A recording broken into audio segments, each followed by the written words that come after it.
Mi še vedno klepetamo in odkrivamo zanimivosti o fižolu.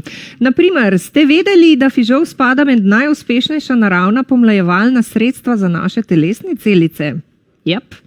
Fižol pomaga še pri težavah z jetri, ledvicami in mehurjem, deluje poživljajoče, pomaga pri prebavnih motnjah in odvaja vodo iz telesa. Spodbuja tudi rast in aktivnost koristnih bakterij. Je prvovrstno živilo, ki bi ga morali bolj spoštovati, tako zaradi okusa kot zdravilnih učinkov. Andrejo Škrabec smo vam že predstavili, zdaj se nama je pridružila še dietetičarka Katja Simič. Katja, dobrodošli. Živjo. Kolikokrat je pri vas na jedilniku fižol, glede na to, da ga nekateri štejejo med super živila? Ja, jaz se ga potrudim jesti sigurno 2-krat na teden, je pa res, da kombiniram tudi ostale stročnice, naprimer čičeriko ali podobno, ampak imam kar šumprebranec pogosto. Dejansko je izredno kvalitetno, zdravo živilo. Kaj vse povzroča v našem telesu, ne? In tako je morda na nehvaležnem mestu, kar se našega jedilnika tiče, zato ker marsikdo reče, ja pa me napenja, pa vetrovi potem, pa neko težo mi naredi, ampak se temu lahko izognemo na nek način. Ja, to smo ravno preklepetali, tudi v maski, dejansko, ljudje se kar izogibamo nekaj teh živil, ki nam kar neugodno vplivajo na nas zaradi pač vetrov oziroma kakšnih takih težav prebavnih, sodi med bolj težko prebavljiva živila, absolutno, ampak to se da umiliti. Najprej ga dobro prekuhamo, oziroma speremo, določene začimbe lahko pomagajo in dejansko, če ga pogosto uživamo, se tudi naš organizem v bistvu navadi in nam je potem lažje, tudi ni teh težav toliko velik. Se kombiniramo, se ni treba, da ga zaužijemo tisti dan, ko imamo pa ful naporen, lahko kakšen dan, ko smo doma, pa potem te težave niso toliko moteče. Izrazite. No, ali pa izrazite, ja. Andreja, najboljše začimbe za kombinacijo k fižolu? Ja, večinoma bi rekli, da se še traj zelo dobro ujame s fižolom, ampak tudi, ko ga kuhamo, dodajamo lovorjev list, zaradi samega okusa, da prijeten okus.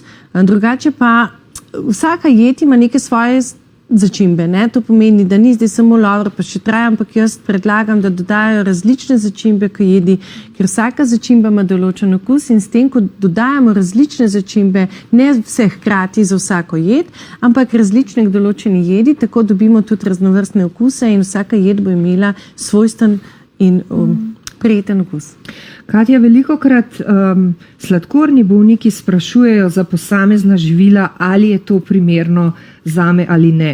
Ja, torej, sladkorni bolniki in fižol dali ne? Super izbira. Stročnice nasploh, zaradi vsebnosti prehranske vlaknine, ugodno vplivajo v bistvu na ta dvig krvnega sladkorja, ga pomagajo uravnavati, tako da za sladkorne bolnike kombinirati obroke s stročnicami, konkretno tudi s fižolom, ali da jejo, naprimer, repo z matevžem, ali da dajo fižol na solato, čisto kot dodatek, lahko. Tako da je to zelo dobrodošlo in se jim kar svetuje. Bojda znižuje tudi ta slab holesterol. Ja, isto, prehranska vlaknina nas se veže tudi pač holesterol in pomaga telesu, da to izplava ven. Tako da v bistvu, tako kot ste že prej omenili na začetku v napovedniku, teh učinkov je res ogromno. In škoda je, da samo vetrovi, da so tiste stvari, ki v bistvu preprečijo nekomu, da bi to dal na jedilnik. Andreja, samo še to. Je dejansko potrebno fižol namakati čez celo noč, običajno ga gospodinja da zvečer namakati, pa potem naslednji dan skuha? To je v bistvu najbolj priporočljivo. S tem se bo fižol tudi napel v neko ta pravo veličino. Hkrati se bo izločal vse tiste negativne zadeve, ki so v fižolu in tudi ta sladkorefinoza dodano, ki povzroča te težave z napenjanjem. Potem pa to vodo odlijemo in skuhamo v ponovno sveži vodi, v katero seveda solimo, zato da potem ta fižol tudi dobi nek prijeten okus. Andreja, če smo fitinska kislina, je tista, ki se v bistvu izplava v vodo, fitinska kislina absorpcijo določenih mineralov lahko zavre, tega v prevelikih količinah itak ne bomo dobili, ampak v bistvu zaradi tega je fino, da se fižol namoči in voda odlije. Ja. Je pa ta druga voda, v kateri kuhamo, pa smiselno, da jo obdržimo, sploh za kakšne jedi, ker je noter še vedno zelo veliko mineralov in teh stvari, ne škoda zavračati tako imenovano fižolovko, ki jo lahko zelo dobro uporabimo tudi za zgostiti jedi in podobne zadeve. Andreja, hvala lepa. Katja bo pa zdaj razmišljala o naslednjem vprašanju oziroma odgovoru. Kombinacija oziroma primerjava fižola iz pločevinke oziroma fižola, če ga sami namočimo in skuhamo.